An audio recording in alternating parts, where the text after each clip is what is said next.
Labą dieną, gerbiami sveikatos priežiūros specialistai, gydytojai, gydytojų specialistai, slaugytojai. Esu Andrei Rudanov, gyvybės mokslų teisės ekspertas ir šiandien turiu garbės pristatyti jums vieno tyrimo ir vieno projekto medžiagą. Projektas yra vykdomas Gyvybės mokslo ir edukologijos instituto pajėgomis. Projektą finansuoja Aktyvių piliečių fondas. Ir projektas susijęs su sveikatos srityje veikiančių nevyriausybinių organizacijų įgalinimu, ką jos gali daryti, kaip jos turi daryti ir kada daryti. Pradėkime apie viską iš eilės. Nevyriausybinės organizacijos yra suprantamos kaip asociacijos ir tai yra teisinė forma, o pavadinimai gali būti labai įvairūs. Tai gali būti tiek asociacija, tiek draugija, sąjunga, sąjūdis, klubas, susibūrimas ir panašiai. Tai gali būti viešosios įstaigos, tačiau jos turi būti įkurtos ne valstybės, ne savivaldybės arba ne verslo subjektų, bet konkrečių specialistų arba kitų analogiškų nevyriausybinių organizacijų.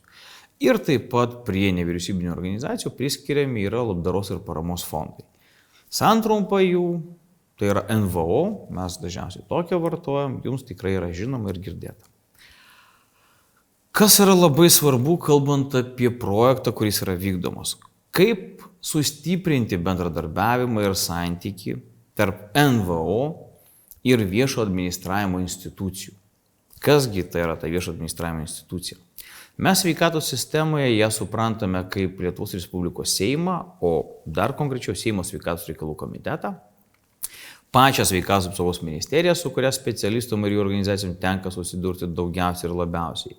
Valstybinę ligonių kasą priskiriam taip pat prie šitų institucijų, valstybinę akreditavimo sveikatos priežiūros veiklai tarnybą, vaistų kontrolės tarnybą, higienos institutą prie ministerijos, taip pat kitas valstybės institucijos, kurios veikia sveikatos sistemoje. Visos jos yra viešo administravimo institucijos veikiančių sveikatos sistemoje. Ir natūralu, kad tarp nevyriausybinių organizacijų ir viešo administravimo institucijų kyla labai daug klausimų, diskusijų, debatų, būkime atviri, netgi ginčų. Ir natūraliai visuomet nevyriausybinė organizacija, kuri yra vadinama socialiniu partneriu, išreiškia savo tokį kaip ir nuostabą arba nusivylimą, kad su mumis sudėtingai bendraujama, arba neatsižvelgiama mūsų pastabas, arba mūsų neklauso, arba sako, kad mes esame neskaitlingi, kad reikšti nuomonę vienokio ar kito sektoriaus pavydalu. Tai pabandykim šiandien išsiaiškinti, kokios jos yra tos organizacijos, kokie jų tikslai turėtų būti, ką jos gali daryti ir kaip jos gali dalyvauti teisėkūroje, tai yra teisės aktų priėmimo procese, keitime ir tai panašiai. Nes būtent sveikatos sistemos teisinė aplinka, tai yra teisėkūra ir sprendimų priėmimas, yra vieni svarbiausi, nes tai reglamentuoja įstaigos ir specialisto darbą, reglamentuoja įstaigos specialistų ir pacientų santykius, reglamentuoja apmokėjimų už paslaugas, reglamentuoja atsakomybės ir aibę kitų dalykų. Tiek teisės aktuose, tiek teismų praktikoje ir tiek mokslinėje literatūroje kalbama, kad NVO veiklos tikslas iš esmės yra savo narių, pavyzdžiui, draugijos, tarkim, kardiologų draugija arba galbūt vidaus ligų gydytojų draugija arba slaugytojų, sakykime, asociacija. Tai yra būtent nariai, fiziniai asmenys, tai yra specialistai tam tikros srities, tai yra narių interesų ir pozicijų ir teisėtų interesų atstovavimas ir gynimas. Taip pat NVO gali siekti tikslo visomis interesų gynimo. Čia dažniausiai daro arba asociacijos tam tikros krypties, arba viešosios įstaigos, nes viešų įstaigų pridermė pagal įstatymą ginti viešą interesą. Ir taip pat vienas iš tokių strateginių NVO tikslų, kuris yra keliamas netgi ir Europos komisijos, yra viešosios gerovės kūrimas. Natūraliai kyla klausimas, tai kaip čia dabar taip yra? Yra lyg tai valstybė, bet tuo pat metu nevyriausybinė organizacija prisideda ir siekia viešosios gerovės sukūrimo. Pradėkime nuo to, kad kiekviena nevyriausybinė organizacija, kokia jinai bebūtų, ar sveikatos sektoriuje, arba švietimo, ar kitose, tos organizacijos ir jų esmė kyla iš pilietinių iniciatyvų. Tai reiškia iš pačių žmonių, iš visuomenės. Ir būtent tokios organizacijos jos siekia spręsti sisteminės problemas, kurios kyla sistemą ir patenkinti savo nekasdienius poreikius. Nes kasdienius poreikius mes patenkinam su jumis darbo santykius. Tai yra atlyginimas, savirealizacija ir taip toliau, bet NVO daugiausiai yra tikslas kildamas iš pilietinių iniciatyvų susietos su sisteminiais sprendiniais. Ir tokių sprendinių dažniausiai nepasiūlo arba nesugeba apriepti valdžios ir verslo sektoriai. Va čia tada jau pradeda pasireikšti nevyriausybinės organizacijos. Tai yra pakankamai svarbus dalykas, kodėl tų organizacijų tikslai yra susijęti būtent su, tarkim, teisėkūros procesų, išskaidrinimu, sprendimų priėmimu, įgyvendinimu, taikymu ir taip toliau. Kas yra ta teisėkūra? Ta žodį matyti tikrai ne vienas iš jūsų yra girdėjęs, kas daugiau, kas mažiau, bet visiems tai yra taip, visa ta teisė, tai yra sausas dalykas, o teisėkūra tuo labiau dar kas nors slibinas trigalvis. Toli gražu ne. Teisėkūra tai yra procesas, kuris apima konkrečių teisėkūros iniciatyvų pareiškimą, teisės aktų projektų parengimą, šitų teisės aktų projektų priėmimą, tada jau jie tam pasirašymą ir paskelbimą. Kitaip tariant, tai yra teisėkūra, tai yra viskas, kas susijęta su sukūrimu teisės aktų. Mes turime Lietuvoje labai konkretų teisės aktą, tai yra Lietuvos Respublikos teisėkūros pagrindų įstatymą ir jisai pasako, kas yra teisėkūra, kokie principai jai yra taikomi, kiek jinai turi būti organizuojama, kokios yra teisėkūros procesų stadijos, kaip ten turi dalyvauti valstybės ir savivaldybių institucijos, kaip dalyvauja kiti asmenys, ką gali daryti, ko negali, kokie terminai ir kokios sąlygos. Ir tai yra įstatyminis pagrindas. Teisėkūros tolimesniam įgyvendinimui vyriausybė priėmė vieną iš savo nutarimų, tai yra tas nutarimas susijęs su poveikio vertinimo metodika, mes apie šiek tiek vėliau pakalbėsim.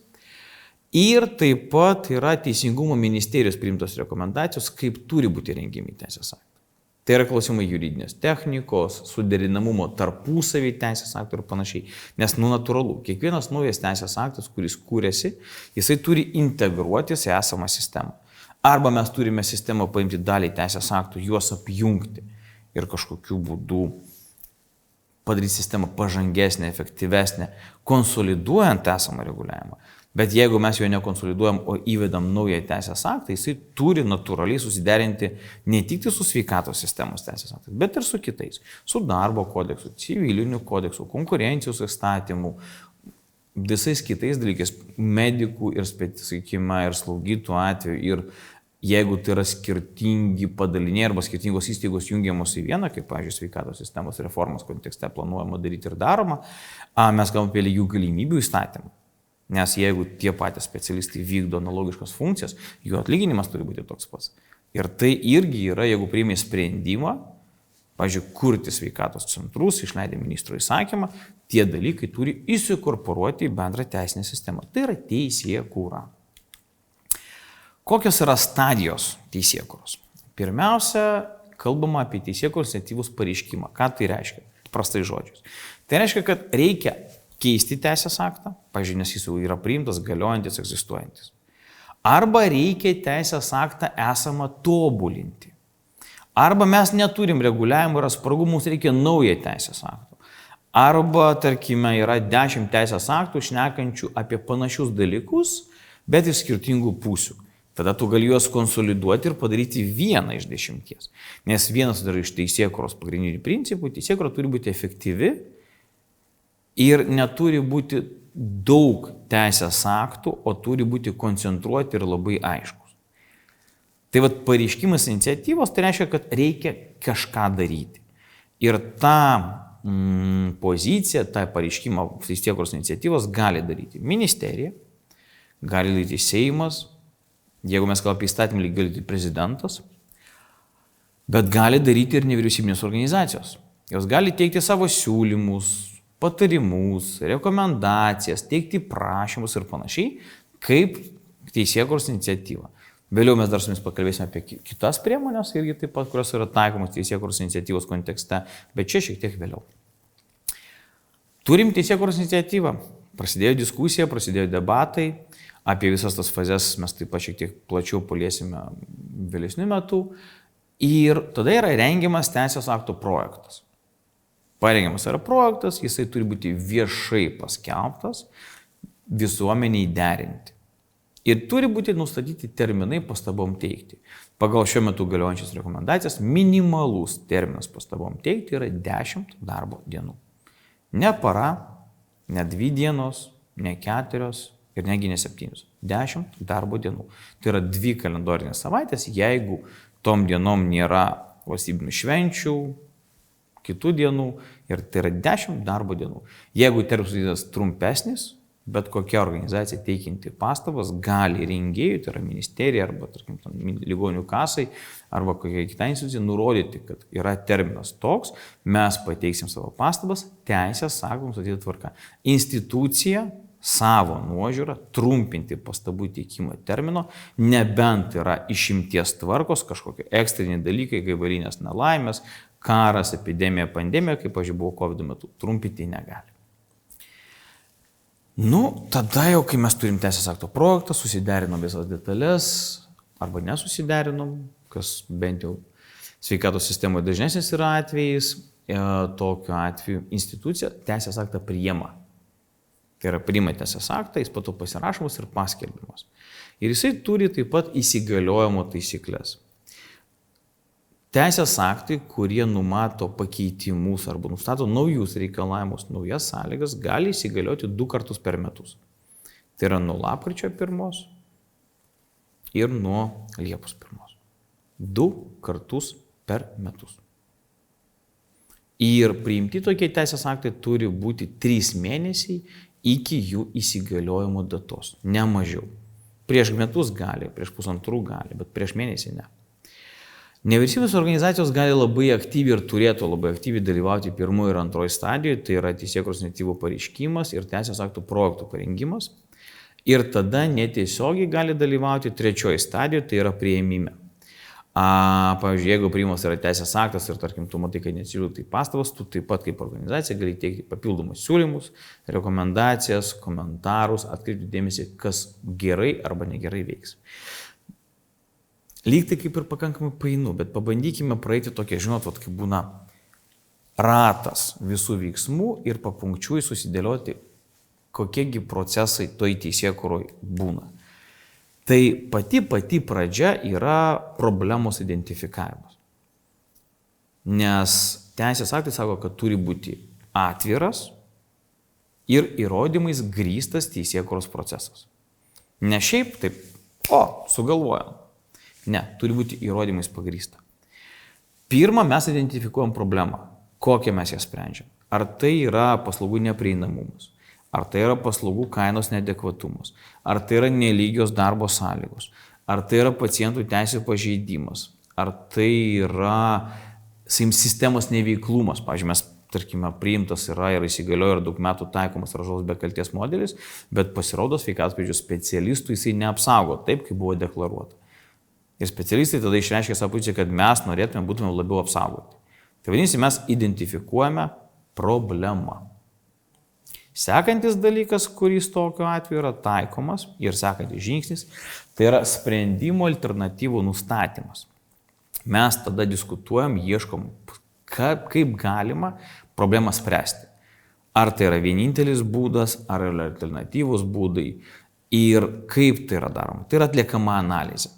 Analizės metu įprasta pasitelkti specialistus ir būtent tiek problemos identifikavimo fazėje, tiek sprendimo alternatyvų nustatymo ir analizėje turėtų dalyvauti nevyriausybinių organizacijų atstovai. Būtent tie patys socialiniai partneriai. Draugijų atstovai, asociacijų, sąjūdžių, sąjungų ir taip toliau. Tai yra diskusija su jais.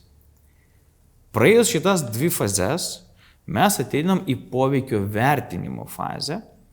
Poveikio vertinimas reiškia, kad teisėkūros procesą reikia įvertinti per tai, kokį poveikį jisai atneštų. Teigiamą ar neigiamą. Jeigu mes matom, kad teigiamą, mes turim jį aprašyti ir tada pasakyti, o kokį būtent teigiamą. Ir poveikio vertinimas atliekamas pagal atskirą metodiką, ten yra pakankamai daug reikalavimų ir tai yra poveikis konkrečiai sryčiai. Pavyzdžiui, sveikatos sistemai. Sveikatos sistema taip pat gali būti tam tikras smulkesnės sritis, pavyzdžiui, kardiologijai. Arba, tarkim, pavyzdžiui, darbo santykiams sveikatos sistemoje. Tai čia yra pirmas dalykas.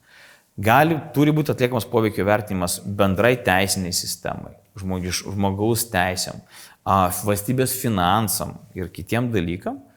Ir tas poveikis vertinamas pagal konkrečiai vyriausybės patvirtintą metodiką.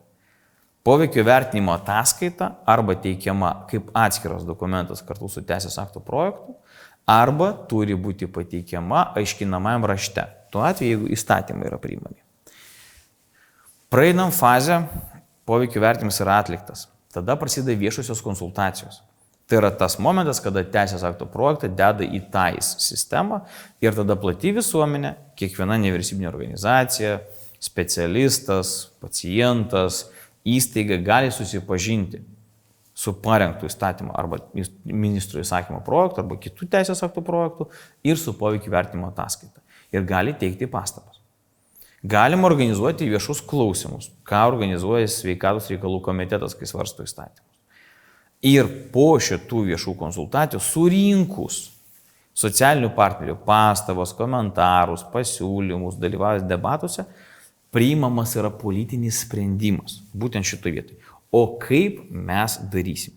Tai yra politinis sprendimas priimamas ne sprendimo alternatyvų nustatymo fazėje, o po to, kai jau praeina pirmosios 4.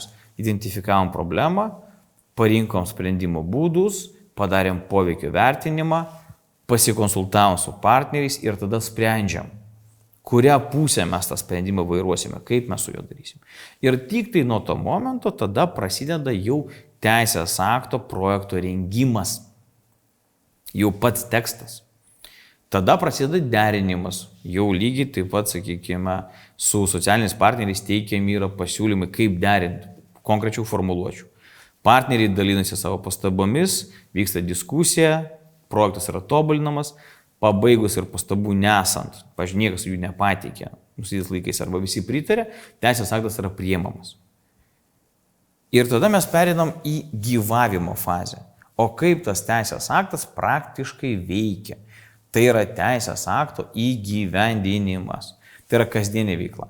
Ir gali būti, kad tam tikrus sprendimus turėtų priimti pačios draugijos, galbūt metodikos patikslinas ar parengimas, arba narių edukacija, kaip buvo su mobbingu, kai buvo Seimo Sveikatos reikalų komiteto protokolinis sprendimas, sudengis tam tikras pareigas ir pavedimus universitetam, ministerijai ir profesiniam draugijom.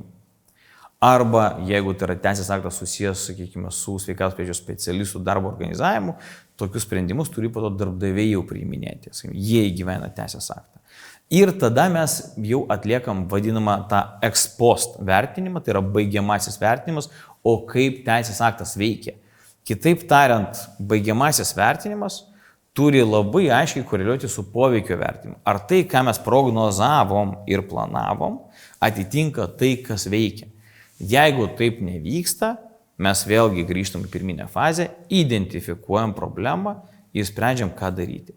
Taip atrodo pagal Lietuvos Respublikos teisės aktus aprašytas ir patvirtintas atviras ir įrodymais grįstas teisėkūros procesas. Ar jis pas mus visuomet sveikatos sistemoje yra toks? Galim atsakyti patys. Bet tai yra tai, ko mes turime siekti ir ko mes turime vadovautis, siekiant tikrai aiškių, skaidrių, suprantamų ir nuoseklių teisinių sprendimų, kurios priima mūsų Lietuvos valdžios institucijos. Žengiam toliau. Kągi mes galime daryti ir kaip, pavyzdžiui, teisės aktas galioja, pastabas teikiam, bet jas neatsižvelgiam. Įprastai vienas iš labiausiai paplitusių instrumentų, sveikatos sistema gal mažiau, bet kitose srityse labai aktyviai paplitęs, ypač skaitant aplinkos apsaugą, yra peticijos. Tai yra piliečių, mūsų su jumis kaip fizinių asmenų, piliečių teisėkūros iniciatyvos. Pavyzdžiui, Lietuvos Respublikos Seimas buvo parengęs tokią trumpą atmintinę, kad galima teikti peticiją Seimui ir tai yra peticija dėl Seimo priimtų teisės aktų.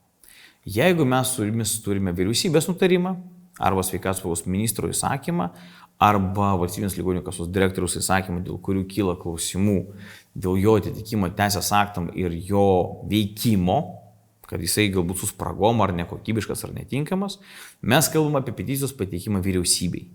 Jeigu yra klausimų dėl savivaldybės institucijų, tai yra tarybos, mero, pačios savivaldybės sprendimų, tą dalyką nagrinėja savivaldybės peticijų komisija. Tai čia yra pirmoji fazė. Antras dalykas, prisiminkime, kad piliečių grupė tikrai gali pateikti Seimo įstatymų ir netgi konstitucijos keitimui projektus. Yra nustatyta procedūra ir tai tikrai yra daroma ir, pavyzdžiui, netgi buvo referendumai inicijuojami būtent visuomenės. Taip, reikia surinkti daug parašų, bet tai yra įmanoma.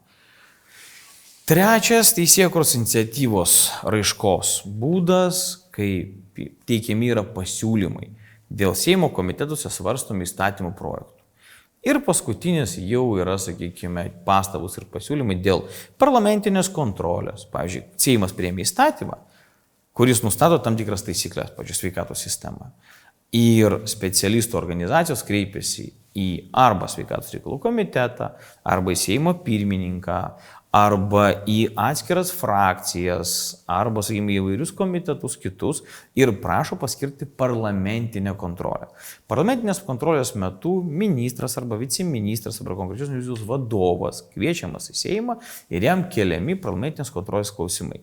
Po ko duodami yra pavedimai tam tikrus veiksmus atlikti, arba informaciją pateikti, arba su socialiniais partijais atskirai išdiskutuoti ir panašiai. Bet prisiminkim, kad tai turi būti susijęta su konkrečių įstatymų veikimu. Pavyzdžiui, Seimas priėmė įstatymą. 2 metai praėjo, įstatymas neveikia. Tokie atveju socialiniai partneriai, jeigu jiems nepavyksta susikalbėti dėl teisės aktų po įstatyminio priėmimo, ministro įsakymų įtvirtinimų, nepavyksta susiderinti tam tikrų klausimų arba iš viso nepavyksta parengti, jie gali kreiptis į Seimą ir į konkretų komitetą sakyti, žiūrėkit, va yra tokia problematika. Prašom paskirti parlamentinę kontrolę dėl institucijos neveikimo. Tai yra visiškai normalu demokratinė valstybė, tai yra vadinama parlamentinės kontrolės forma. Pakalbėkime šiek tiek plačiau apie tą peticiją, kas tai tokio. Pirmiausia, peticijos teisė yra įtvirtinta Lietuvos konstitucijoje ir jinai yra įtvirtinta kaip teisė piliečių. Tai yra ne organizacijos, bet tai yra konkretaus piliečio teisė kreiptis arba, kaip aš jau minėjau, Seimą, vyriausybę ar savivaldybę ir pateikti peticiją. Peticijos pareiškėjų gali būti asmuo ne jaunesnis negu 16 metų, gali būti užsienietis, gali būti Lietuvos pilietis, jisai turi nuolat gyventi Lietuvoje, arba tai gali būti tokios asmenų grupė. Tačiau peticijų parengimą kaip dokumento ir jų visų lydinčių medžiagos, parengimą ir pateikimą, tai yra tiesiog registravimą, gali organizuoti ir kontroliuoti labai konkrečios nevyriausybinės organizacijos. Tai gali būti pacientų organizacijos, gydytojų organizacijos, ekspertų organizacijos, bet tai turi būti NVO.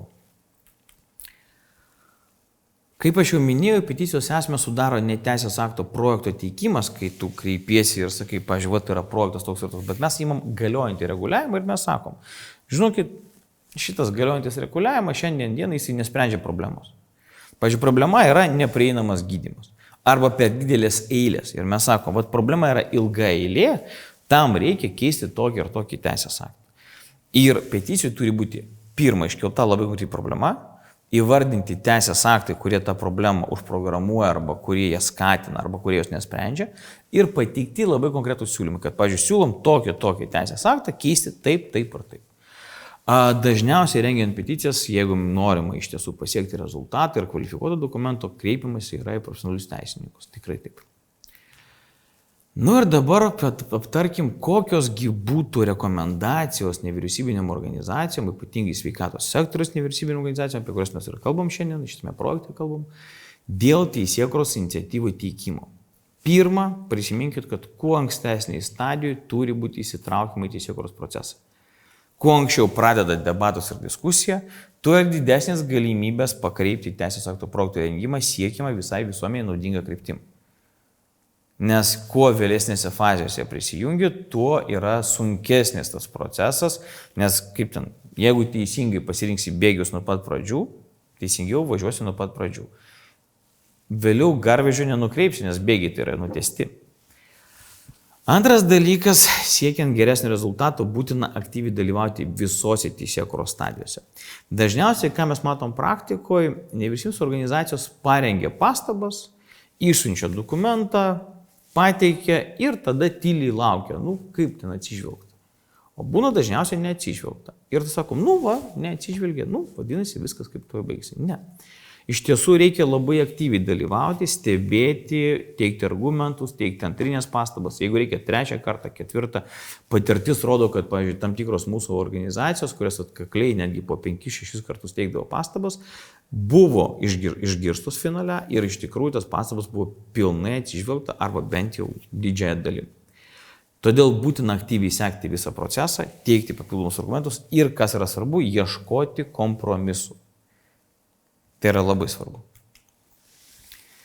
Jeigu mes norime didesnio palaikymo, didesnio svorio, tikrai raštą arba pastabas geriausia teikti ne nuo vienos organizacijos. Nuo 2, 3, 10, 20, kiek jūs tikrai galite sujungti ir surinkti bendramyčių. Kuo didesnis yra pritariančiųjų ratas, tuo dokumento svoris ir vėliau kontrolės metu, kiek buvo atsižvelgta į socialinių partnerių pastabas, kuo daugiau yra palaikančių, tuo didesnis svoris jiems suteikiamas šitam dokumentui. NVO įsitraukimas į sveikatos sistemos teisėkūrą turi būti kuo platesnis. Mes tikrai turim labai aiškiai suprasti, kad tai nėra įtraukimas tik tai, kad prašom pateikti pastabas parengtam projektui. Tai turi būti dalyvavimas darbo grupėse, tai turi būti įtraukimas į diskusijas, tai turi būti įtraukimas į aptarimus, į pirminį rengimą ir taip toliau. Ir kas yra labai labai svarbu, reikia prisiminti, kad šitoje vietoje turi būti kviečiami ekspertai ir specialistai. Ne vien tik tai tie, kurie visais atvejais pritarė, ką tu kaip rengėjas bedarytum, bet tie, kurie tikrai gali pateikti ir kritinių pasiūlymų ir kaip patobulinti ir pagerinti sistemą. Nes dėl to būtent ta pirminė fazė, problemos identifikavimas ir diskusijos ir egzistuoja. Ir ką reikėtų pasakyti? Kai nevyriausybinė organizacija, draugija, sąjūdis, sąjunga, asociacija, klubas teikia savo pastabas ir pasiūlymus, jos turi būti labai aiškios, labai tikslios ir labai konkrečios, netgi kai kuriais atvejais suformuluoti. Nes kuo tiksliau bus identifikuojama problema, kuo tiksliau bus aiškesni tikslai, siekiai, komentarai, pasiūlymai, tuo didesnė yra sėkmės tikimybė, kai tikrai bus atsižvelgta arba bus pasiektas kompromisas. Jeigu mes to nedarysime, labai aukšta yra tikimybė, kad tiesiog išklausys, pasižiūrės, bet rezultato nebus. Ir žinoma, yra klausimas operatyvumo. Jeigu, pavyzdžiui, vyksta derinimo procesas, tai turi būti laikomasi tam tikrų terminų. Tai ne tai, kad, pavyzdžiui, parengtas yra projektas ir mes jam pastabas teikiam po pusės metų. Tačiau reikia prisiminti, kad irgi yra minimalus derinimo terminas 10 darbo dienų. Galima prašyti terminą pratęsti, bet čia jau tuomet, kai projektas yra pasiektas. O darbo grupės metu terminai yra nustatomi vidinė tvarka. Todėl prisiminkime, kad irgi dalyvavimas teisėkūroje turi būti pakankamai operatyvus ir nuoseklus. Bet kas daryti, jeigu institucijai tavo pastabas neatsižvelgia? Nei vienas, nei antras, nei trečias ir sako, taip, gerbimi socialiniai partneriai, mums svarbu su jumis diskutuoti, tačiau mes objektyviai matom, kaip socialiniai partneriai, kaip nevyriausybinės organizacijos, kad neatsižvelgiama yra, nei vertinama yra, nepritariama ir nepritarimo argumentai nėra tokie, aš sakyčiau, suprantami. Jie daugiau tokie yra formalūs. Ką tada gali daryti nevyriausybinė organizacija? Atliekant tyrimą, dauguma organizacijų pasakė, kad kreiptis į teismą, tačiau to nedaro, vien tik tai dėl to, kad nelabai tiki sėkme arba rezultatų. Bet yra aibė kitų priemonių ir būdų ir formų, kaip tą dalyką galima daryti.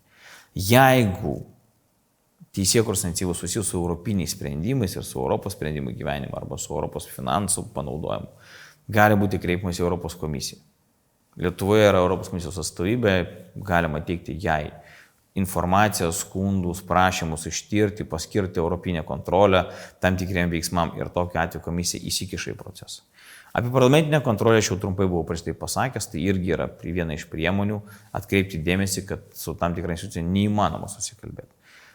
Dar yra Seimo kontrolierius, kuris nagrinėja biurokratizmo apraiškas. Tai reiškia neaiškius atsakymus, praleistus atsakymų teikimo terminus. Nepamirškime, kad atsakymų pateikimo terminas, jeigu tu klausi institucijos dėl tam tikrų dalykų arba projektų ar pastabų, yra 20 darbo dienų. Galima dar tą terminą pratęsti, bet gausi tik tai pritarimą. Bet jeigu, pavyzdžiui, institucija neatsako tau daugiau negu, sakykim, 2 mėnesius, tu gali kreiptis į Seimo kontrolierių ir sakyti, vilkinama yra. Arba jeigu atsakymai yra neaiškus, nesuprantami, yra biurokratinės apraiškos. Jeigu sprendimai, kurias priima sveikatos sistemos viešo administravimo subjektas susijęs su valstybės pinigų naudojimu ir administravimu ir kyla klausimai dėl jų pagristų naudojimo ir adekvataus naudojimo, tai yra valstybės kontrolė. O jeigu sąlygos, kurias nustato institucija, matyt vienus diskriminuoja lyginant su kitais, yra konkurencijos taryba. Visa tai tikrai gali būti panaudojama teisėkūros proceso metu kaip įveiklinimas nevyriausybinių organizacijų. Aš tikiuosi, kad šitą informaciją jums buvo naudinga. Šitą projektą mes vykdom kartu su projekto partneriais Lietuvos medikų sąjūdžiu, Santaros klinikų gydytojų sąjunga ir Lietuvos žmonių sergančių hemofilija asociacija. Projektas yra finansuojamas aktyvių piliečių fondo lėšomis. Viliuosi, kad šitą informaciją bus jums naudinga, padės jūsų organizacijoms stiprėti ir aktyviau dalyvauti teisėkūros procese. Ačiū Jums.